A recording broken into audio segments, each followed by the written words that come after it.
Doa. Bismillahirrahmanirrahim. Segala puji bagi Allah. Dibuka majlis Dewan Rakyat dengan menyebut nama Allah yang Maha Pemurah, yang Maha Pengasih.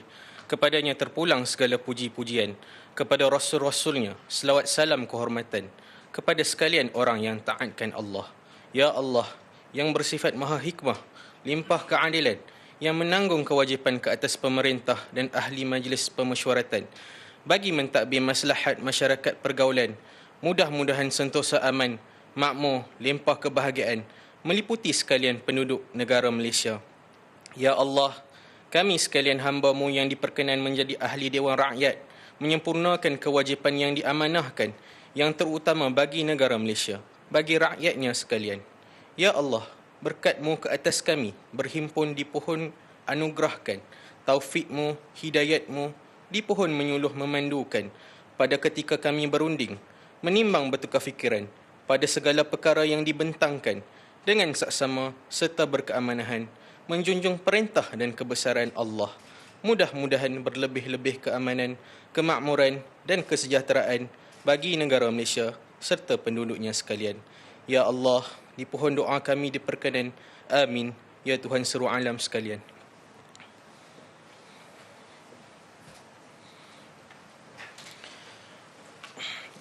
Aturan-aturan mesyuarat dan usul-usul. Ucapan di bawah usul berkenaan perkara takbir kerajaan. Peraturan Mesyuarat 17. Ahli yang berhormat bagi kawasan Tenggara.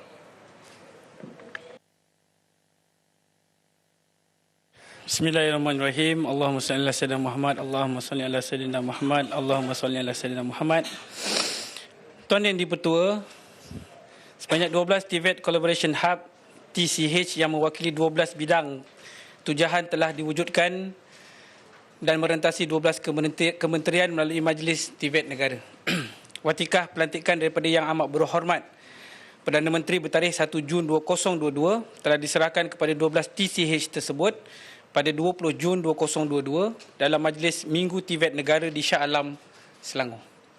Tuan Yang di-Pertua, TVET Collaboration Hub TCH merupakan kolaborasi bersinergi di antara institusi TVET, koridor ekonomi, industri serta sektor awam swasta dan NGO dan badan profesional yang bekerjasama melalui perkongsian sumber kewangan, kepakaran peralatan, bahan guna habis dan lain-lain dalam melahirkan graduan program latihan dan pendidikan, teknikal dan vocational TVET yang berkualiti dan kompeten.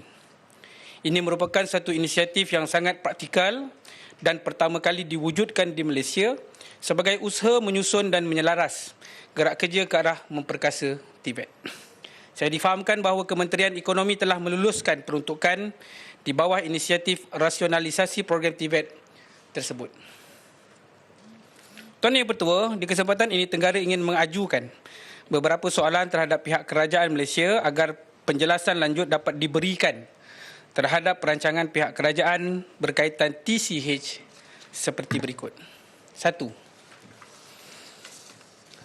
Apakah status terkini penyelarasan TCH yang merentasi 12 kementerian? Setakat ini saya dimaklumkan bahawa tiada mesyuarat penyelarasan yang melibatkan wakil TCH. Jadi bilakah mesyuarat pertama yang melibatkan kesemua TCH dan semua kementerian akan dilaksanakan? 2. Apakah hala tuju yang telah dirangka dan apa yang ingin dicapai dalam tempoh 2 tahun daripada sekarang? Apakah framework TCH tersebut? 3. Bagaimanakah perkongsian sumber dapat dilaksanakan? 4. Apakah bentuk sokongan yang boleh dilaksanakan daripada kesemua 12 kementerian yang terlibat? 5. Apakah status terkini pelaksanaan TCH? Dan ke-6, berapakah jumlah peruntukan keseluruhan yang telah diluluskan dan dibelanjakan oleh kerajaan bagi menampung pelaksanaan TCH?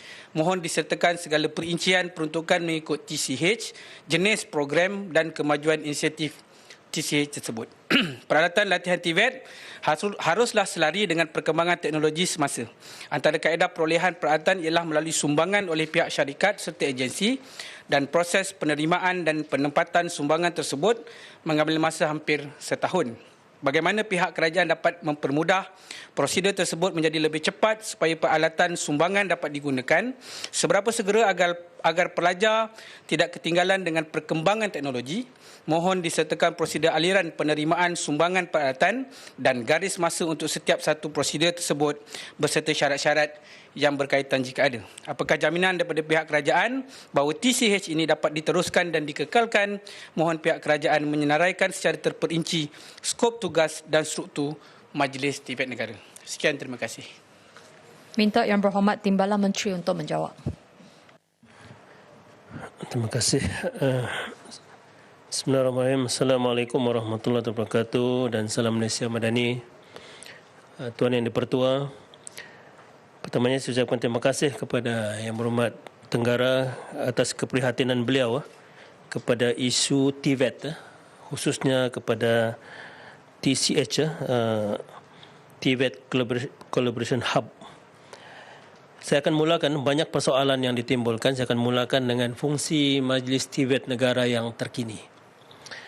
Untuk makluman Yang Berhormat, Jemaah Menteri pada 18 Disember 2020 telah bersetuju dengan penubuhan Majlis Pendidikan dan Latihan Teknikal dan Vokasional Negara MTVET. MTVET berperanan sebagai badan tertinggi dalam membuat keputusan berkaitan halat tuju TVET negara hasil daripada pertimbangan isu dan cabaran secara menyeluruh. Pada masa ini, MTVET dipengerusikan oleh Yang Amat Berhormat Perdana Menteri Datuk Seri Dr. Ahmad Zahid bin Hamidi, dan Kementerian Sumber Manusia telah diberi peranan sebagai Sekretariat MTVET bermula pada 17 Disember 2022. Yang sebelum ini dipegang oleh Kementerian Pendidikan Tinggi. Struktur baru MTVET adalah lebih ringkas dan berpaksikan kepada penyelesaian masalah lebih berfokus. Setiap keputusan atau inisiatif yang dibincang dan diluluskan dalam mesyuarat MTVET akan dilaksanakan oleh semua kementerian atau jabatan yang telah dikenal pasti dan dilaporkan dari masa ke semasa dalam mesyuarat MTVET.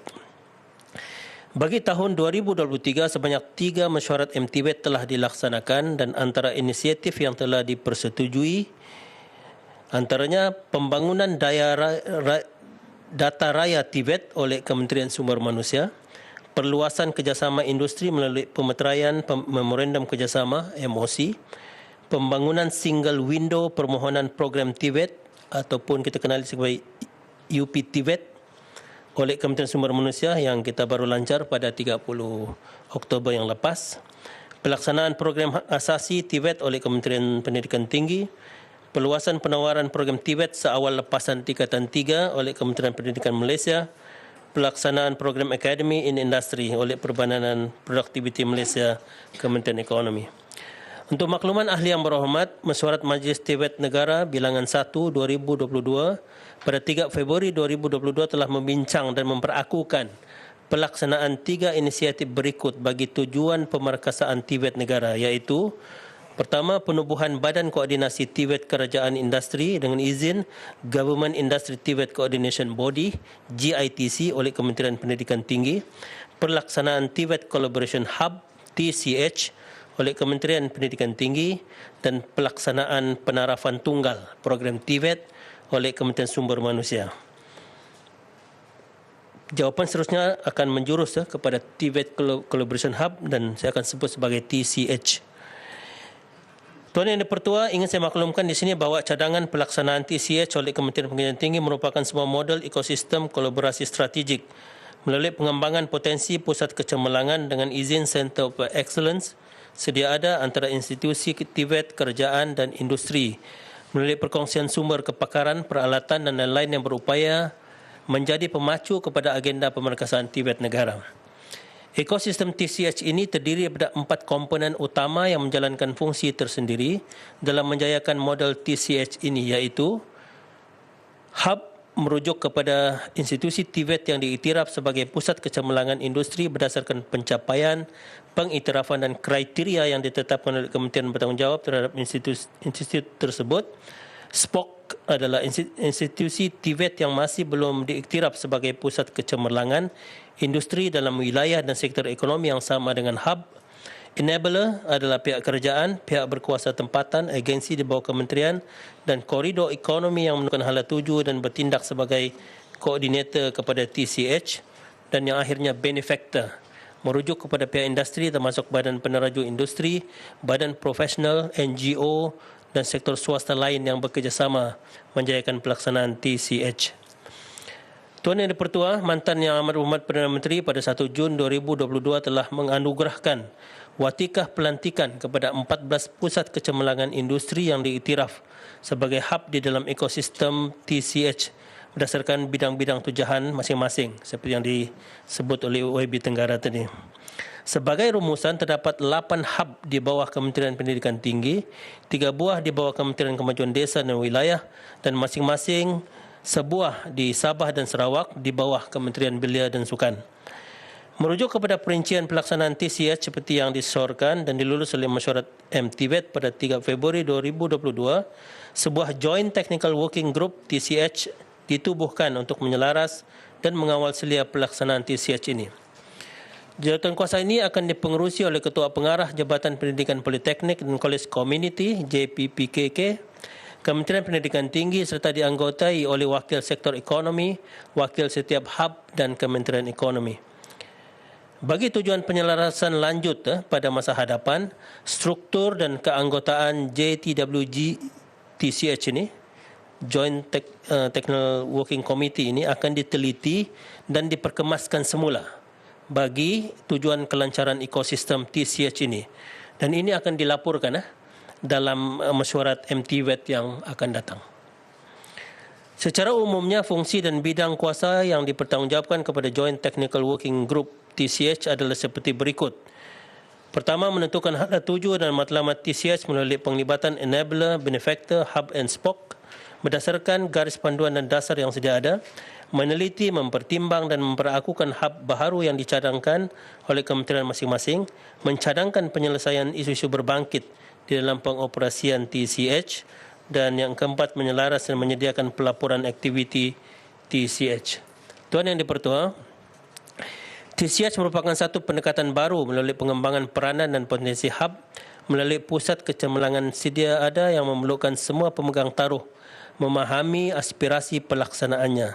Semangat kebersamaan bagi memecahkan amalan gerak kerja secara silo amat penting dan diperlukan untuk merealisasikan ekosistem TCH. Sehubungan itu, model-model seperti industri training hub di Australia, Infrastructure Leasing and Financial Services Skills Development Corporation dengan izin di India, dan Korea University of Technology and Education, Korea Tech, merupakan antara model yang dijadikan rujukan untuk kita aplikasikan dalam ekosistem TCH Malaysia. Dalam merealisasikan ekosistem TCH di Malaysia, hub-hub yang dipilih memainkan peranan penting bagi menjadi pemangkin ekosistem TVET, menjadi pusat sehenti bagi perkongsian peralatan, kepakaran dan teknologi serta pusat rujukan amalan terbaik, memperluas mobiliti tenaga pengajar dan pelajar, menjalankan aktiviti bersama seperti R&D, pembangunan produk dan pengkomersialan, mencadangkan penambahbaikan pembangunan kurikulum dan menghubungkan spok dengan industri, dan akhirnya menyediakan tenaga kerja mengikut kehendak industri. Selain itu, perkongsian sumber seperti kemudahan dan peralatan pelatihan, tenaga pengajar dan pakar dan kurikulum latihan merupakan suntikan sinergi bagi menjayakan TCH ini. Inisiatif TCH ini turut diambil kira sebagai salah satu inisiatif yang akan diperkasa dan diperluaskan pelaksanaannya secara berperingkat dalam penggubalan dasar TVET negara 1.0 yang sedang dalam peringkat penyediaan dan insya-Allah akan dilancarkan tidak lama lagi. Dalam usaha menyokong pelaksanaan TCH ini, kerajaan melalui Sekretariat MTVET telah memulakan usaha pemeteraian Memorandum Kerjasama MOC transformasi program TVET bersama syarikat berkaitan kerajaan GLC dan syarikat swasta. MOC berkonsepkan payung kerjasama ini menjadi penghubung yang dapat dimanfaatkan oleh ekosistem TCH dalam membuka ruang kerjasama erat bersama pihak industri. Untuk makluman, sehingga November 2023 sebanyak 63 MOC telah dimeterai. Daripada jumlah tersebut, sebanyak 41 MOC boleh dimanfaatkan merentasi 12 buah kementerian berkaitan TVET, melibatkan pelbagai cakupan bidang dan syarikat seperti Petronas Berhad, DRB Highcom Berhad, FGB Holding Berhad, Tenaga Nasional dan Bermaz Auto Sendirian Berhad. Itu adalah contoh-contohnya. Skop kerjasama melalui pemeteraian emosi ini melibatkan komponen utama iaitu perkongsian kepakaran industri bagi tujuan pembangunan kurikulum dan reka bentuk penyampaian latihan dan meningkatkan kemahiran tenaga pengajar melalui inisiatif Train of Trainers TOT dengan izin. Selanjutnya, kerjasama turut melibatkan perkongsian maupun sumbangan peralatan berteknologi terkini kepada institusi Tibet bagi memastikan berlakunya pemindahan ilmu dan kemahiran yang selari dengan keperluan semasa industri. Tuan Yang di-Pertua, dalam pengumuman belanjawan 2024 yang lalu, kerajaan telah memperuntukkan sebanyak 100 juta bagi menyediakan persijilan profesional yang diiktiraf industri kepada graduan Tibet dan sebagai insentif kepada industri untuk bekerjasama dengan institusi Tibet awam. Peruntukan ini dapat dimanfaatkan oleh setiap hub yang terlibat dalam ekosistem TCH ini untuk menggalakkan lebih banyak industri yang berkaitan untuk bekerjasama dalam pelaksanaan TCH ini. Secara umumnya, tiada sebarang peruntukan khusus yang disediakan atau diluluskan oleh kerajaan bagi tujuan pelaksanaan TCH ini sejak ianya diluluskan. Sejajar dengan mandat yang telah diberikan kepada setiap hub dalam menggerakkan ekosistem TCH, setiap hub di bawah kawal selia kementerian berkaitan bolehlah mengemukakan cadangan peruntukan tambahan belanja pembangunan bagi tujuan naik taraf atau perolehan peralatan kepada Kementerian Ekonomi. Kerajaan melalui kerjasama semua kementerian dan pemegang taruh terlibat sentiasa menyambut baik apa jua inisiatif yang diperkenalkan dalam usaha memperkasakan Tibet. Inisiatif TCH yang masih di peringkat awal pelaksanaan ini akan diteruskan dan sebarang keperluan penambahbaikan atau keperluan sokongan akan diteliti dan diperinci dari masa ke semasa. Sekian, terima kasih. Saya persilakan Yang Berhormat Tenggara untuk mengajukan pertanyaan. Terima kasih Tuan Yang di-Pertua. Terima kasih Yang Berhormat Timbalan Menteri. Soalan tambahan saya berkenaan dengan tabung amanah. Sepengetahuan saya, setiap institusi boleh menjana pendapatan dan ianya akan masuk ke akaun tabung amanah. Jika institusi ingin mengeluarkan atau guna duit tersebut, prosedur keuangan sedia ada tidaklah mudah dan perlu melalui proses audit keuangan, mengambil masa yang agak lama sebelum mendapat kelulusan di peringkat tertinggi. Jadi soalan saya, adakah audit keuangan ini membantu ke arah penggunaan tabung amanah secara lebih aktif agar ianya sejajar dengan aktiviti proaktif institusi, dan bagaimana prosedur keuangan serta audit keuangan ini dapat dipermudahkan dalam proses guna duit tabung amanah? Dan langkah proaktif, dan apakah langkah proaktif yang diambil oleh pihak kementerian dalam menggapai hasrat pengerusi Tibet Malaysia Yang Amat Berhormat Datuk Seri Ahmad Zahid Hamidi bagi mengubah persepsi masyarakat terhadap bidang Tibet yang dahulunya dikenali dengan pilihan kedua kepada pilihan utama rakyat? Sekian, terima kasih. Minta Yang Berhormat Timbalan Menteri untuk menjawab. Terima kasih Yang Berhormat Tenggara. Berkenaan dengan tabung amanah, tabung amanah ni secara terperinci penggunaannya saya tidak dapat nyatakan, tapi saya akan jawab secara bertulis. Cuma antara yang digunakan antara tabung amanah ini yang kita gunakan adalah untuk membiayai peserta-peserta kita yang kita satunya yang dipertandingkan dalam World Skill, peringkat ASEAN, Asia dan juga World Skill. Yang itu antara yang digunakanlah untuk membiayai menggunakan tabung amanan. Tapi yang lain-lain itu saya tidak ada fakta dan datanya. Yang itu saya akan jawab secara bertulis kepada Yang Berhormat. Dan untuk tentang isu yang kedua tadi tentang bagaimana menjadikan Tibet ini sebagai alternatif utama, ini yang sekarang sedang giat diusahakan dalam Majlis Tibet Negara. Dan saya fikir dalam tahun ini saja perkembangan amat positif. Bayangkan kita ada tabung PTPK, tabung kemahiran kita, yang kita sepatutnya hanya untuk 15,000 pelajar. Tapi sekarang ini saja kita sudah ada 40,000 permohonan. Tuan Yang Betul. Jadi tidak mencukupi. Luar biasa peningkatan. Dan sekarang ni pun kalau dulu terpaksa sebab Tibet ini jadi second and last choice, terpaksa kita top up bagi komputer, sediakan allowance perjalanan Sekarang ni terpaksa kita kurangkan. Kita hanya fokus, kita berfokus kepada yang kursus komputer saja yang kita berikan, komputer notebook dan allowance perjalanan untuk yang jauh, dan tidak mencukupi. Dan saya boleh bayangkan, walaupun disebut oleh Yang Amat Perdana Menteri, kita akan disediakan 180 juta untuk tahun hadapan. Saya fikir itu pun tidak mencukupi.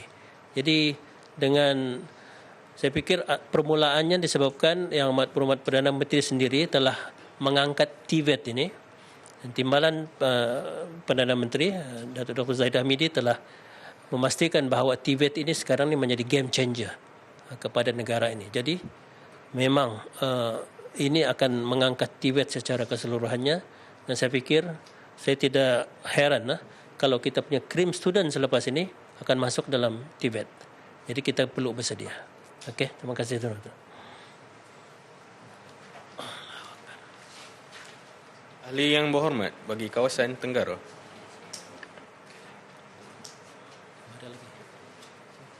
Bismillahirrahmanirrahim. Tuan Yang di-Pertua. Berdasarkan rancangan Malaysia ke-12 RMK-12, Kerajaan Persekutuan telah menyasarkan pembinaan 500,000 unit rumah mampu milik di seluruh negara. Sasaran ini termasuklah projek-projek perumahan yang dilaksanakan berdasarkan kerjasama awam swasta atau Public-Private Partnership PPP, iaitu suatu bentuk kerjasama di antara sektor awam dan sektor swasta di mana satu standalone bisnes diwujudkan yang akan dibiayai dan diuruskan oleh sektor swasta mahupun diperuntukkan subsidi yang bertujuan untuk dijual kepada rakyat pada harga yang lebih murah dari harga pasaran.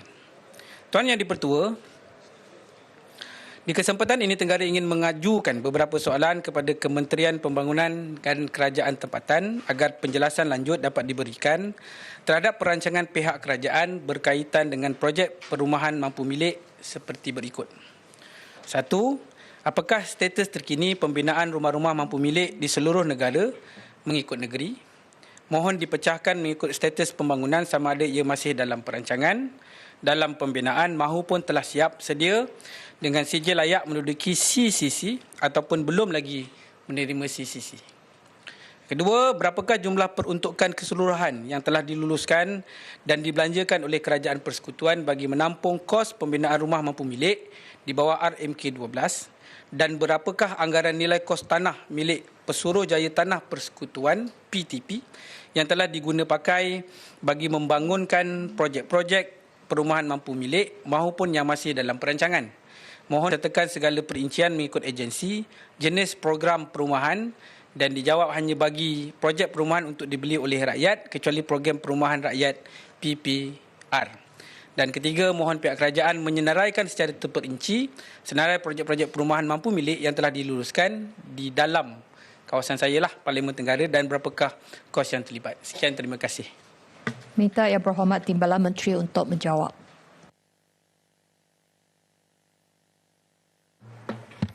Terima kasih Puan Yang di-Pertua. Untuk makluman Puan Yang di-Pertua dan Yang Berhormat, bagi pelaksanaan inisiatif penyediaan rumah mampu milik atau singkatannya RMM di bawah rancangan Malaysia ke-12 RMK-12, Kementerian Pembangunan Kerajaan Tempatan KPKT telah dipertanggungjawabkan sebagai penyelaras bagi penyediaan dan pelaporan RMM yang akan dilaksanakan oleh agensi penyedia perumahan di peringkat Kerajaan Persekutuan, Kerajaan Negeri dan pemaju swasta. Untuk tempoh bermula dari 1 Januari 2021 hingga 30 Jun 2023, sebanyak 99,041 unit RMM telah siap dibina. 162,860 unit masih dalam pembinaan dan 146,083 unit RMM di fasa perancangan. Ini menjadikan keseluruhan unit yang sedang dirancang dalam pembinaan dan siap secara keseluruhan berjumlah 407,984 unit daripada 500,000 unit yang disasarkan. Perincian mengenai status pelaksanaan RMM mengikut agensi penyedia perumahan sehingga 30 Jun 2023 adalah seperti berikut. Saya akan baca mengikut jadual. Untuk yang pertama, bawah KPKT, siap 28,532 unit, bina 23,035 unit, rancang 8,269 unit, jumlah 59,836 unit.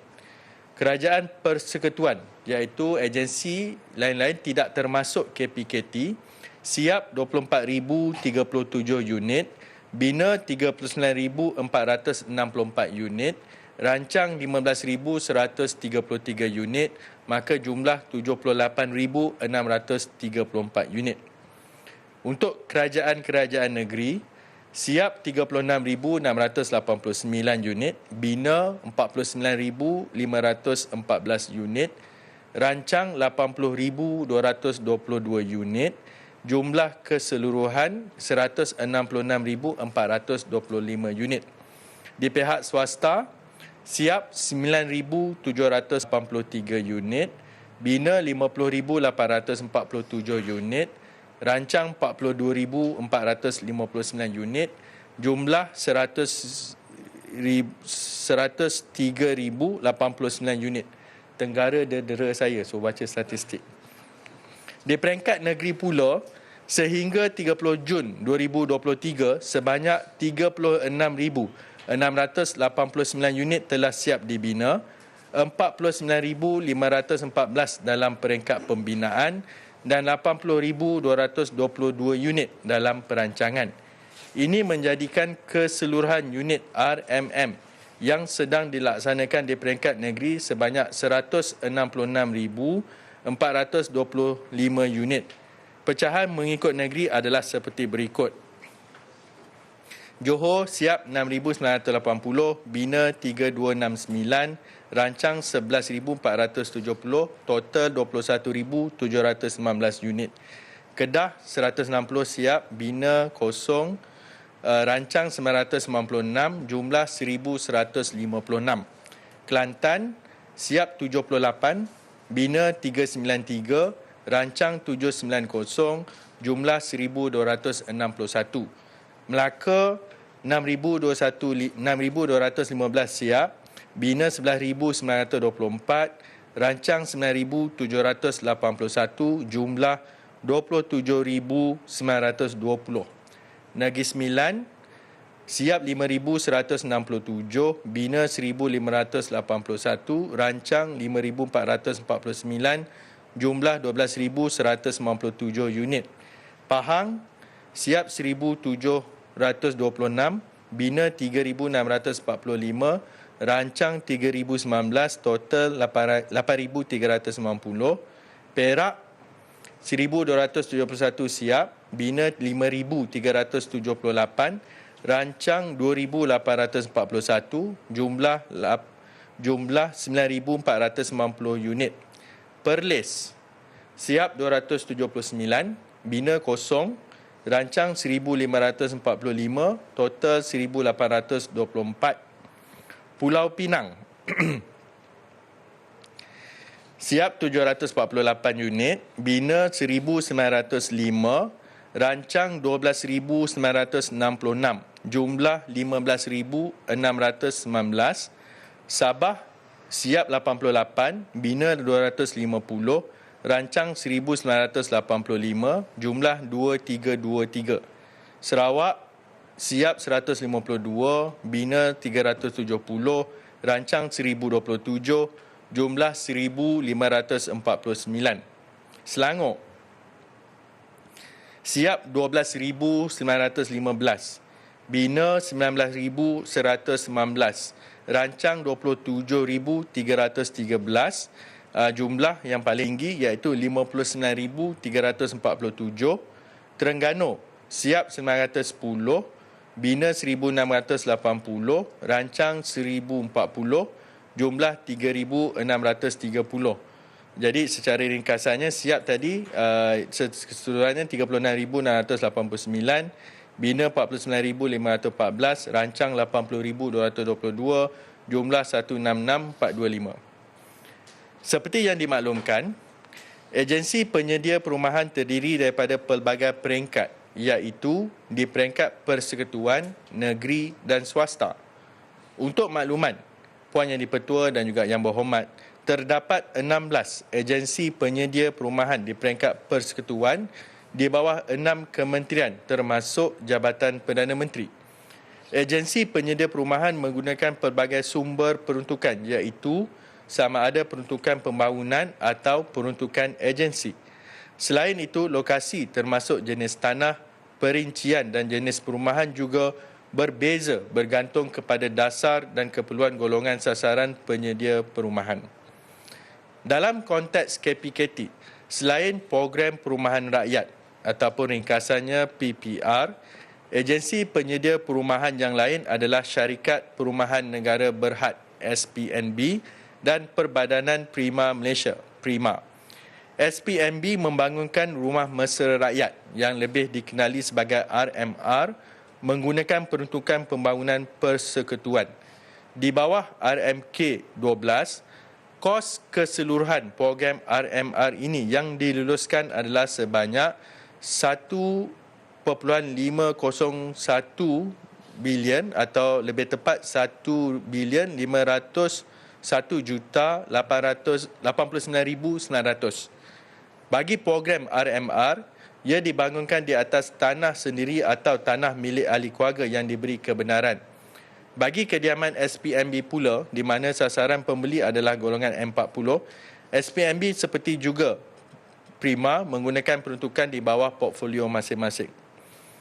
Berhubung persoalan Yang Berhormat mengenai senarai projek rumah mampu milik yang telah diluluskan di Parlimen Tenggara, ketika ini terdapat 3 program di bawah KPKT di Parlimen Tenggara iaitu pertama, program perumahan rakyat PPR. Terdapat 1 projek PPR sedang dalam pembinaan iaitu PPR Bandar Tenggara yang merangkumi 400 unit dengan anggaran kos bernilai RM82.986 juta.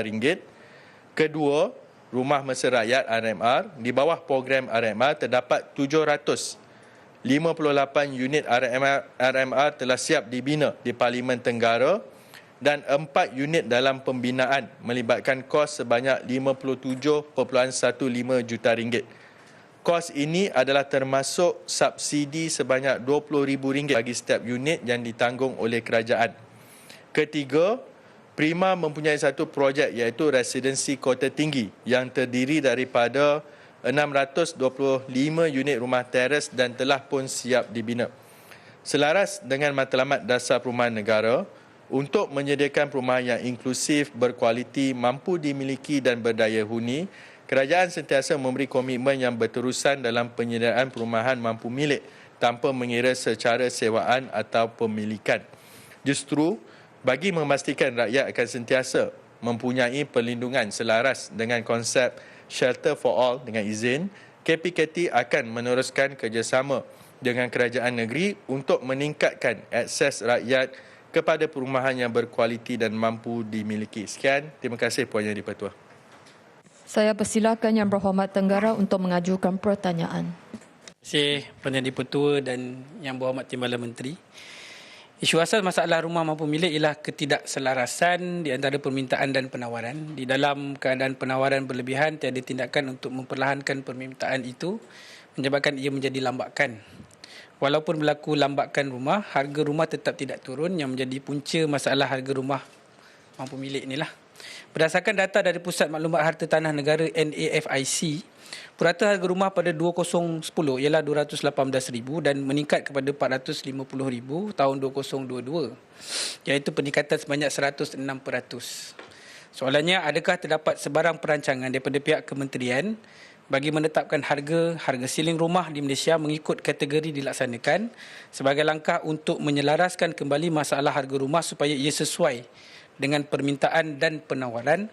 Sekiranya tidak, apakah langkah yang bakal diambil oleh pihak kerajaan bagi memastikan lebih ramai rakyat, terutama dalam kalangan B40, mampu memiliki rumah mereka sendiri? Terima kasih. Minta Yang Berhormat Timbalan Menteri untuk menjawab. Terima kasih Puan Yang di-Pertua. Terima kasih kepada Tenggara.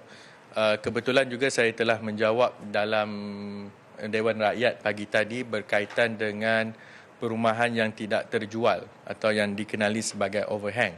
Seperti mana yang disebut oleh Yang Berhormat tadi, isu ketidaksepadanan itu antara merupakan faktor utama, iaitu antara penawaran dan juga permintaan. Bagi permintaan ataupun pertanyaan daripada Yang Berhormat sebentar tadi, buat masa ini kerajaan tidak bercadang untuk menetapkan harga shilling bagi perumahan secara dasarnya. Tetapi dalam di bawah dasar perumahan negara kita juga, kita ada dasar perumahan rumah mampu milik.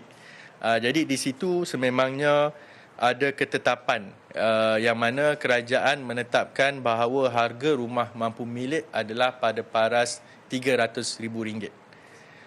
Namun ini juga bergantung kepada pelaksanaan ataupun ketetapan oleh kerajaan negeri. Jadi sememangnya ada beberapa negeri yang menetapkan paras harga rumah mampu milik itu lebih rendah mengikut lokaliti mereka. Berkaitan dengan bila berlaku peningkatan, satu lagi sudut adalah untuk memahami daripada konteks penawaran.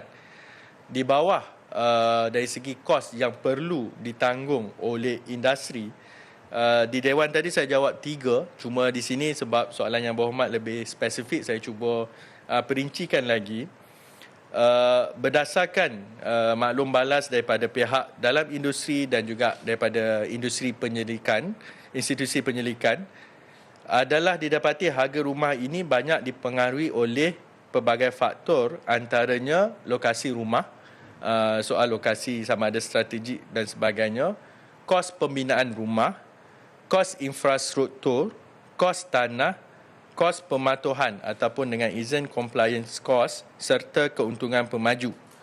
Jadi selain daripada soal dasar rumah mampu milik dalam menetapkan kriteria harga rumah mampu milik, ketika ini KPKT sedang melaksanakan pemetaan indeks rumah mampu milik berdasarkan pendapatan median mengikut negeri dan daerah yang diperoleh daripada tinjauan laporan survey pendapatan isi rumah dan kemudahan asas 2019.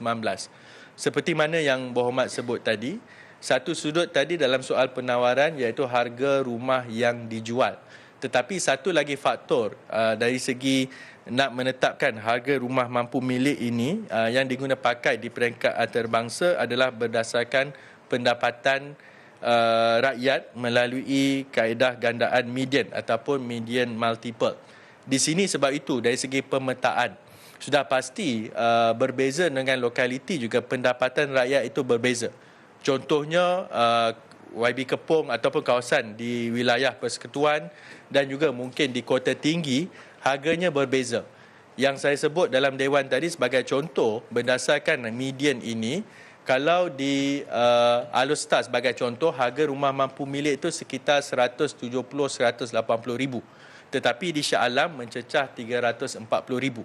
Melangkaui even dasar penetapan harga 300 ribu ringgit bagi rumah mampu milik.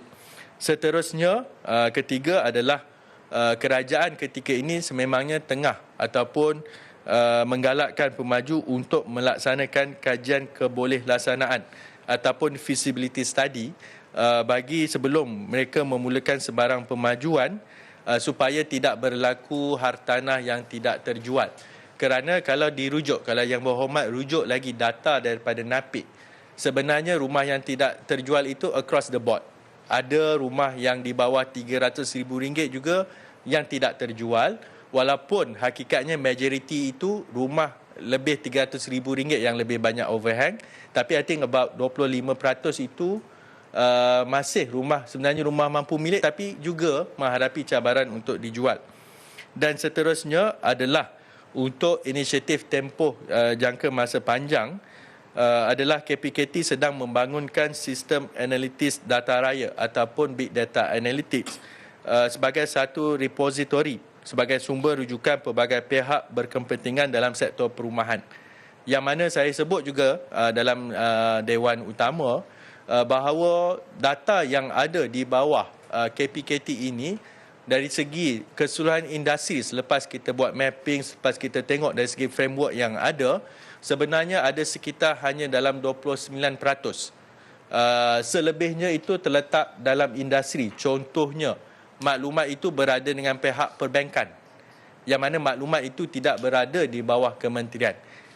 Jadi selebihnya about 64% bila kita buat mapping ini semuanya di pihak luaran. Maka sebab itu kita perlu bina big data analytics ni supaya sebelum kerajaan, terutamanya di peringkat kerajaan tempatan sebagai contoh, menentukan kelulusan dari segi pemajuan dan sebagainya, perlu juga berpandukan data, dan ini antara hasrat yang kita cuba tonjolkan. Cuma bagi menjawab soalan yang berhormat dari soal pemilikan ataupun membantu rakyat ketika ini, terutamanya di kalangan pembeli, kerajaan sememangnya menumpukan kepada skim jaminan kredit perumahan yang dipanggil sebagai SJKP. Jadi syarat ataupun kelayakan ini kita memang sehingga RM500,000, dan skim jaminan ini juga merangkumi bukan sekadar harga rumah tetapi juga pertimbangan soal MRTA, iaitu Mortgage Reducing Term Assurance, ataupun MRTT untuk takaful. Ini untuk soal jaminan tempoh pengurangan gadai janji atau takaful gadai janji.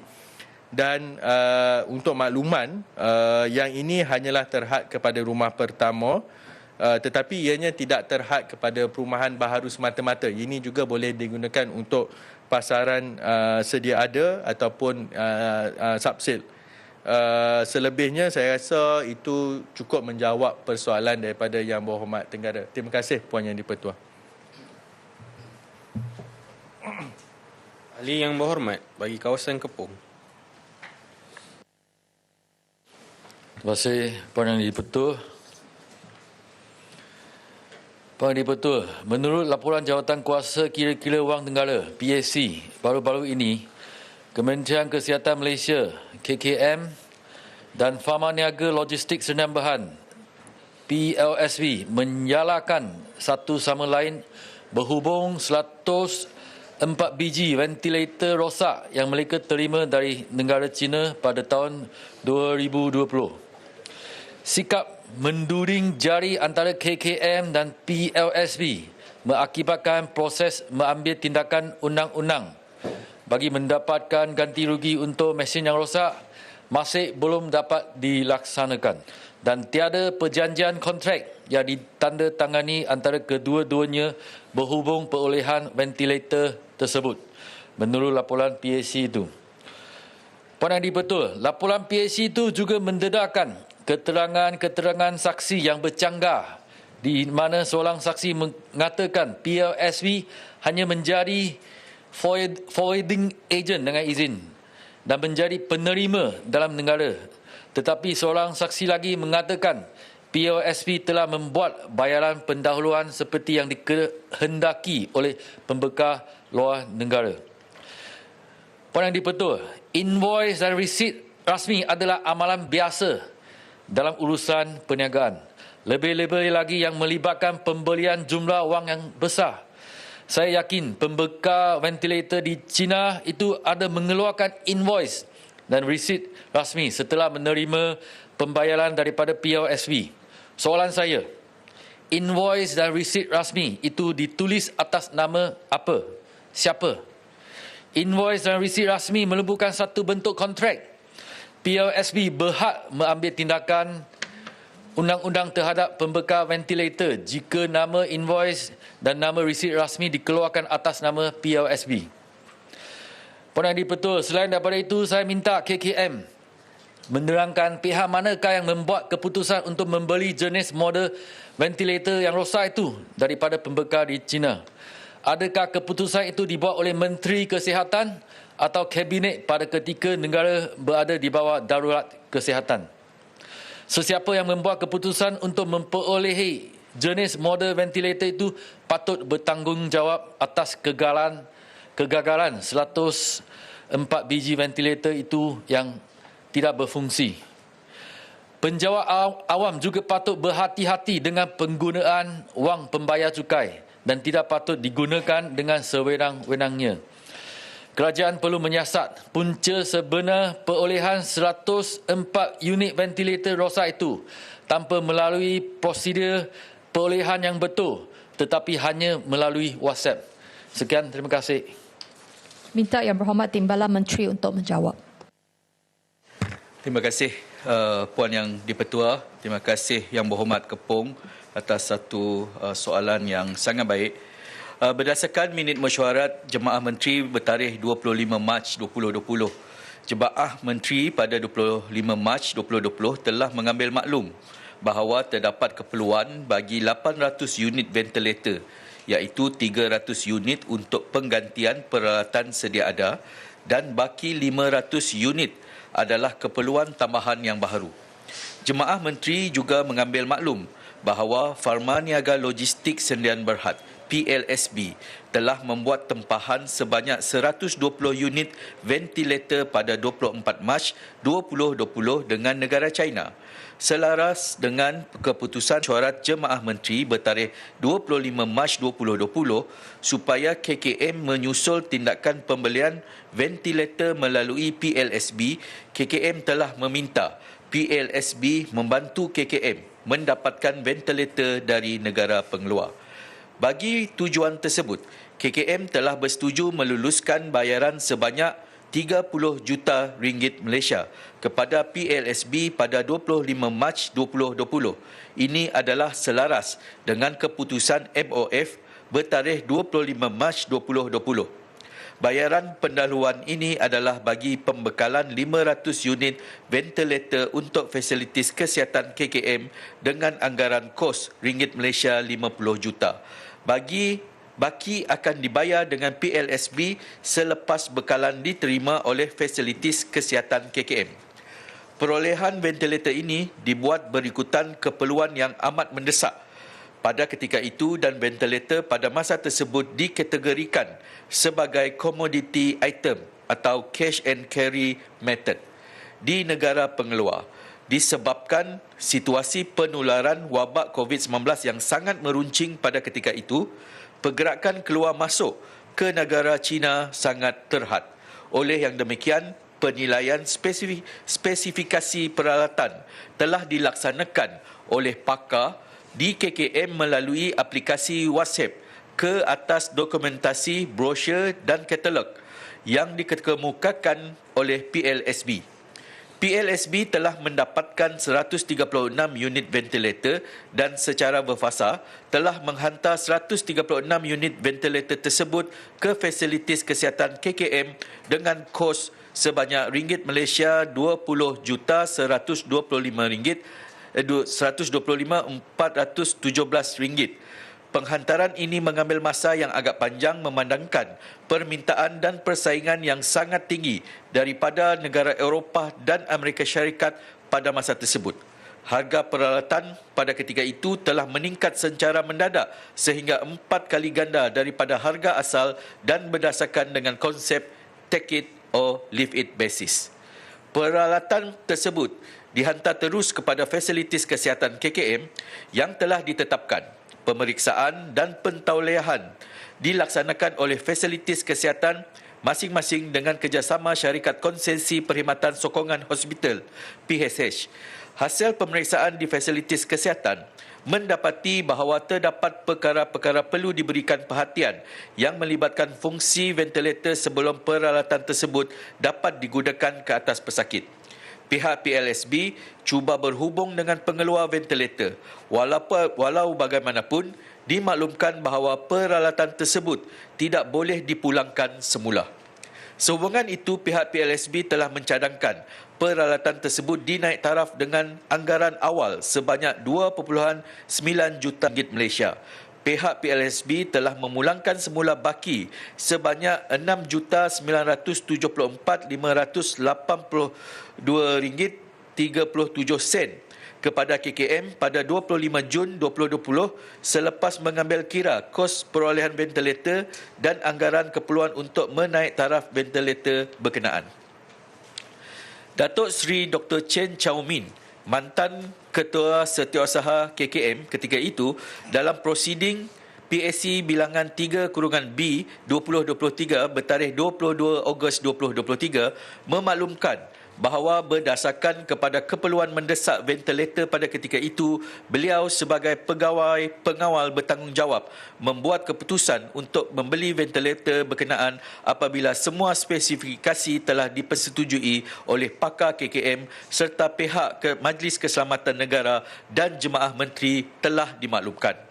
Semasa sesi prosiding bilangan 3/A 2023 bertarikh 15 Jun 2023, KKM telah menjelaskan bahawa mesyuarat rundingan harga perolehan darurat telah diadakan di antara KKM dan pihak PLSB dan lampiran B. Arahan memulakan bekalan perkhidmatan kerja telah ditangani oleh KKM pada 2 September 2020 untuk kerja-kerja menaik taraf ventilator dan PLSB pula telah bersetuju untuk melaksanakan kerja-kerja naik taraf ventilator pada 10 September 2020.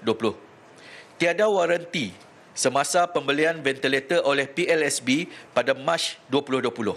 Waranti hanya diberikan oleh PLSB untuk ventilator yang dinaik taraf susulan daripada mesyuarat rundingan harga perolehan darurat yang diadakan pada 1 September 2020.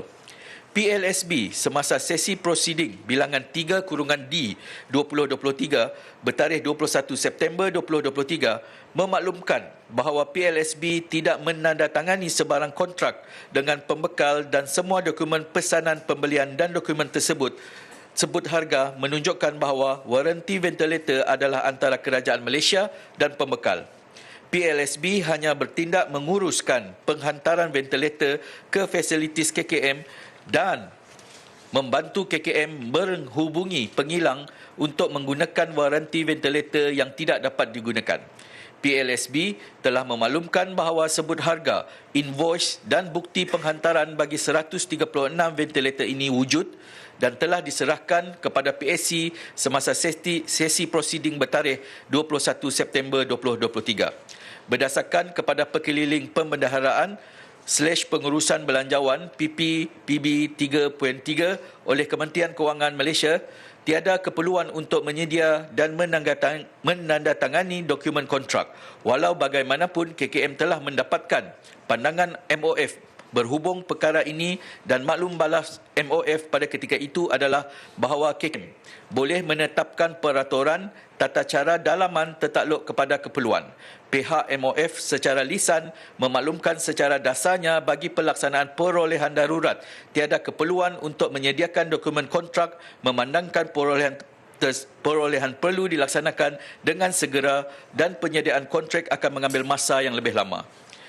Namun demikian, MOF secara lisan mencadangkan supaya terma-terma yang perlu dimasukkan dalam arahan mula kerja lampiran B PPPB 3.3. KKM telah mengambil langkah penambahbaikan dengan mengeluarkan surat edaran kepada semua pusat tanggungjawab di bawah KKM bertarikh 25 Ogos 2023 berhubung terma rujukan TOR pengeluaran lampiran B, arahan memulakan bekalan perkhidmatan kerja perolehan darurat.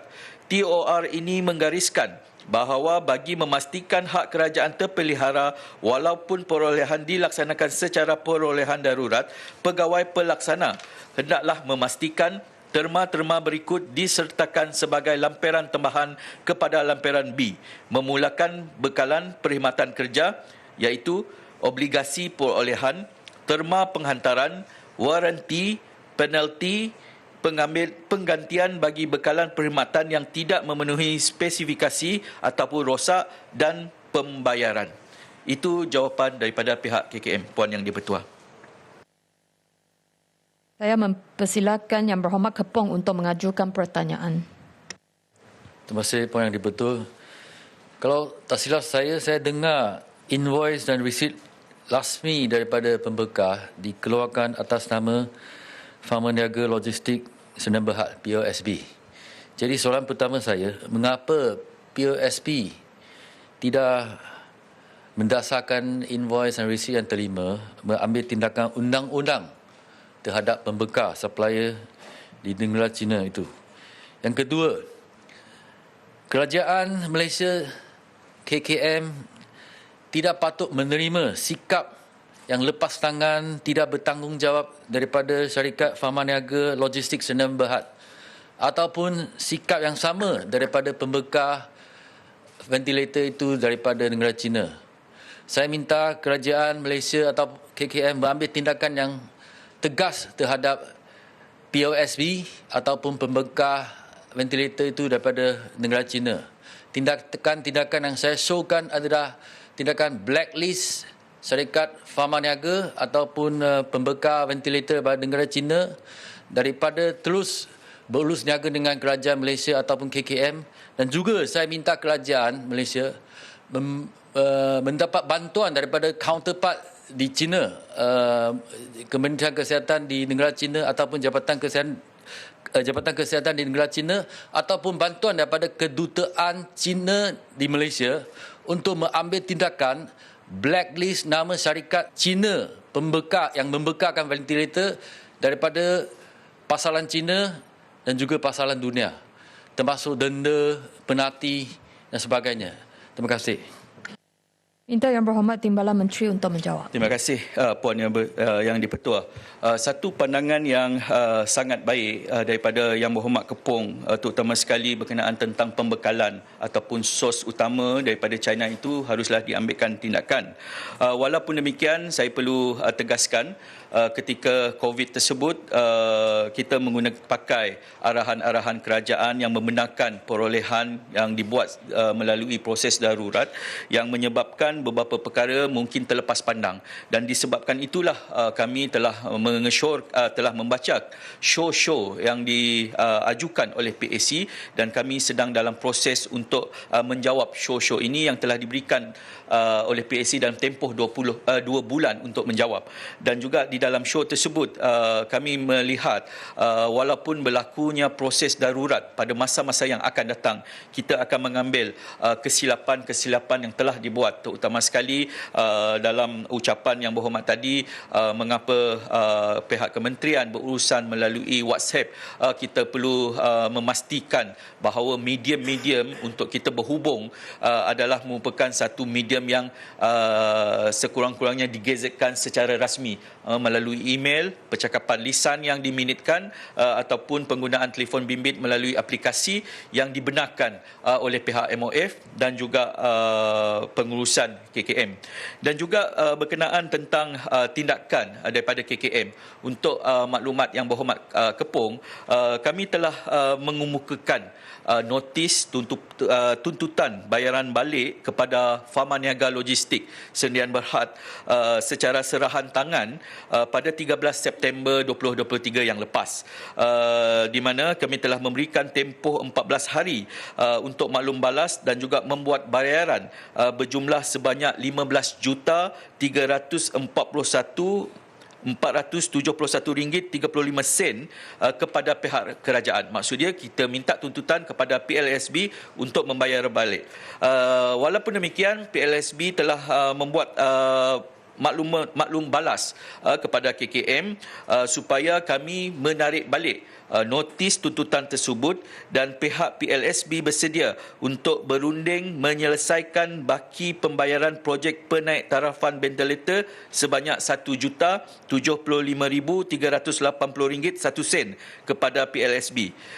KKM ketika ini sedang mendapatkan pandangan Jabatan Peguam Negara berhubung tindakan lanjut yang wajar diambil susulan daripada maklum balas PLSB tersebut. Bermaksud kita telah menghantar tuntutan, dan juga kita sedang menunggu daripada Peguam Negara memberikan pandangan yang lebih lanjut.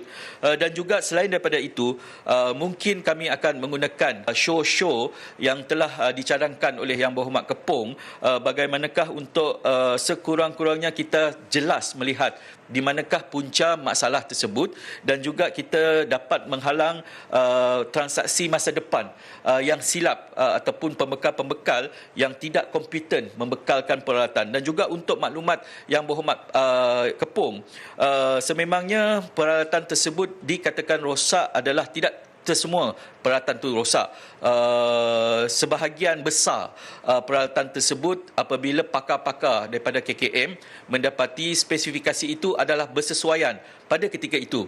Walaupun demikian, perbezaan punca kuasa ataupun bukan punca kuasa, terutama sekali plug ataupun palam yang digunakan ventilator yang datang daripada China itu tidak memenuhi spesifikasi, dan kita terpaksa melakukan pengubahsuaian, dan apa plug tu dihidupkan, kita mendapati spesifikasi yang kita perlukan, terutama sekali bacaan oksigen itu tidak memenuhi spek yang dimahukan oleh pihak KKM. Dan di situlah kita dapat melihat bahawa kita tidak hanya dapat menggunakan kaedah melihat katalog semasa kita mendapatkan peralatan yang lebih-lebih lagi. Peralatan itu sangat berkait rapat dengan nyawa. Dan juga saya boleh ambil sebagai satu contoh, mantan Yang Berhormat Sarike berada dalam keadaan koma yang panjang dan juga menggunakan ventilator.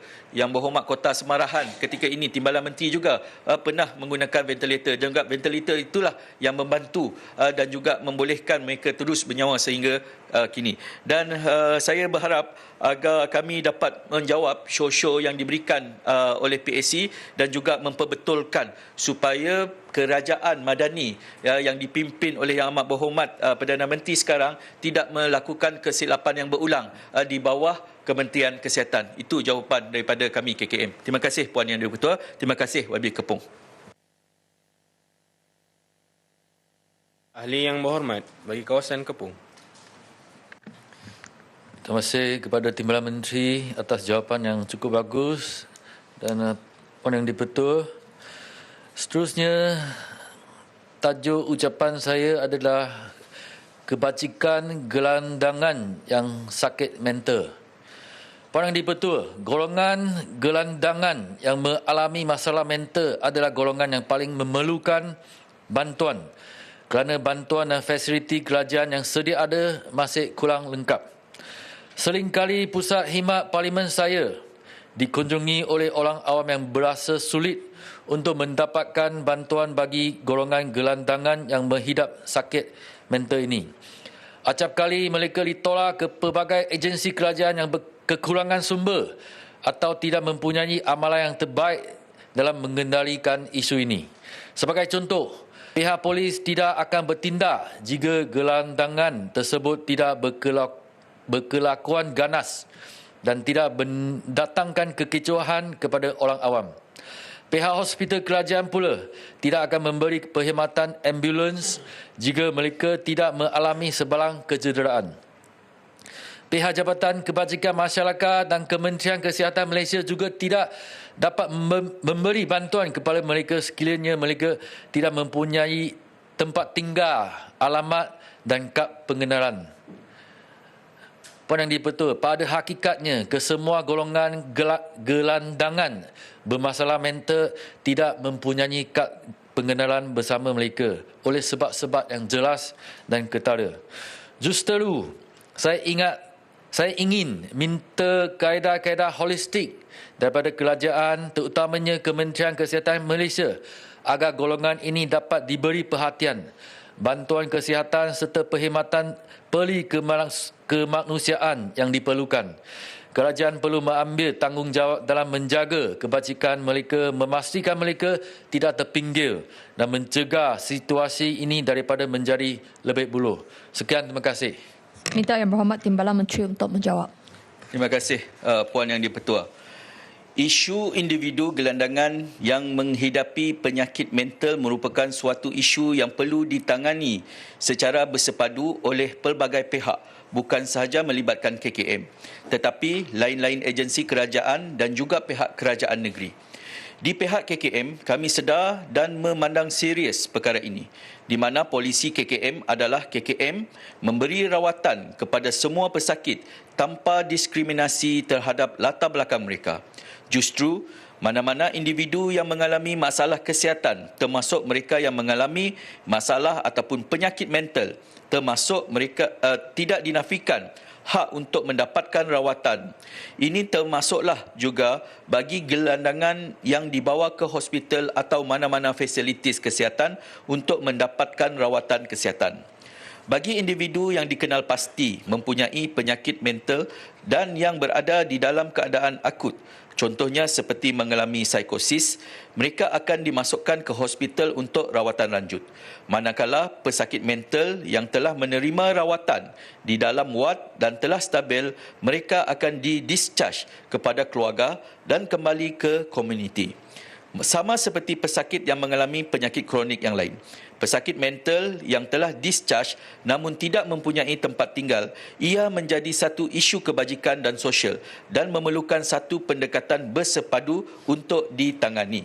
Bagi pesakit-pesakit mental serius yang memerlukan rehabilitasi psikiatri, pasukan perubatan psikiatri komuniti daripada hospital yang mempunyai perkhidmatan psikiatri akan melakukan lawatan susulan ke rumah atau tempat tinggal pesakit untuk memberi pendidikan dan bimbingan kepada ahli keluarga atau penjaga berkaitan penjagaan kesihatan pesakit dan juga suntikan ubat-ubatan jika diperlukan.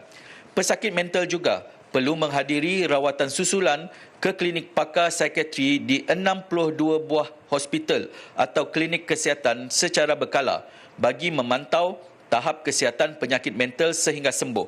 Di bawah KKM juga terdapat 4 institusi mental, 1080 klinik kesihatan dan 36 buah pusat kesihatan mental masyarakat atau mentari yang menawarkan perkhidmatan kesihatan mental di komuniti.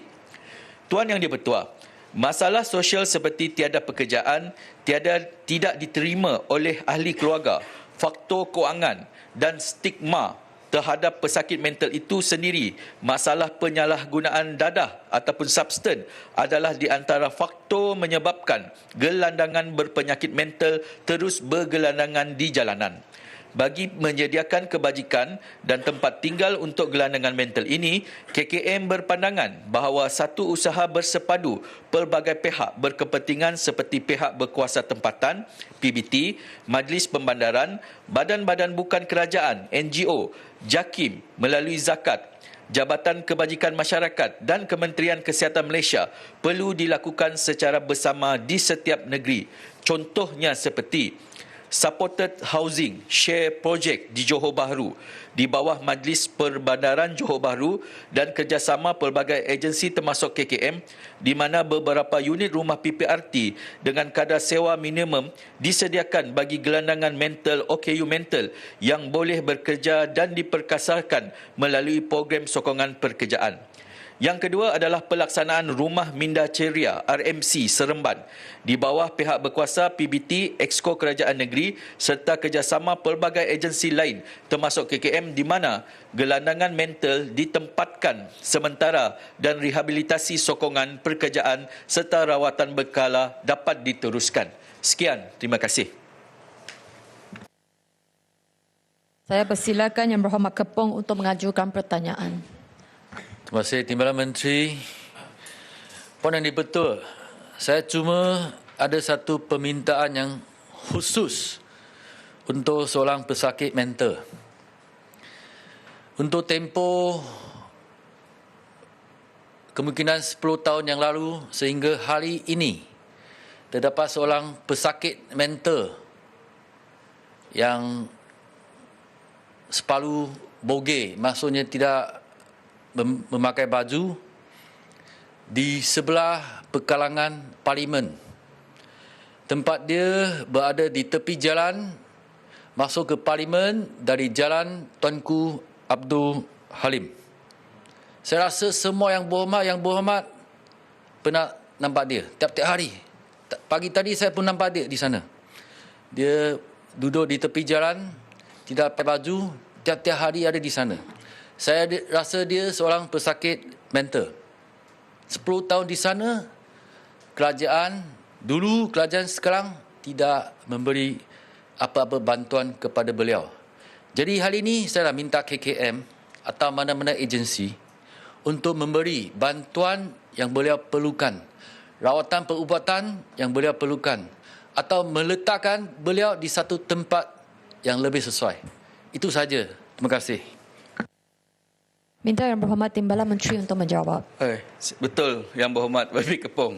Saya kalau YB tak sebut tu pun saya tak terfikir berkenaan kita selalu nampak tapi tindakan tu tidak sampai kepada pesakit.